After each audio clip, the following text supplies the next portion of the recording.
Oh, sorry. It's morning, me and my pillow, and the rubric is 1 thing and 5 verbs. Let's start. And the first verb is to dream.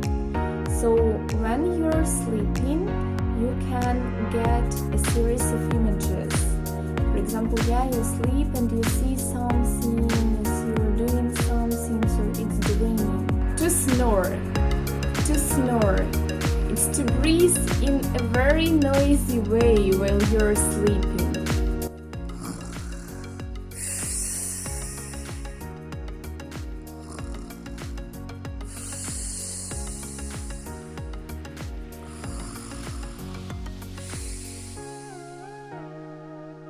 Okay, usually I don't snore, it's just a presentation. The next word is to nap. To nap means to sleep for a short time, especially when it's afternoon, when it's day. Okay, I napped 5 minutes, I can go and work again. Do you like napping for an hour or more at lunchtime? And the next verb will be double verb, because it's like a phrase, to toss and turn.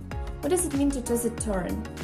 To toss and turn, it's to move around when you want to sleep, but you can't sleep, but you try to sleep. So it's without rest, you're moving, it's tossing and turning. For example, I was tossing and turning last night because of the hot weather. So I couldn't sleep because of this weather, and I tossing and turning and tossing and turning. And the last verb is to fluff. To fluff the pillow, for example.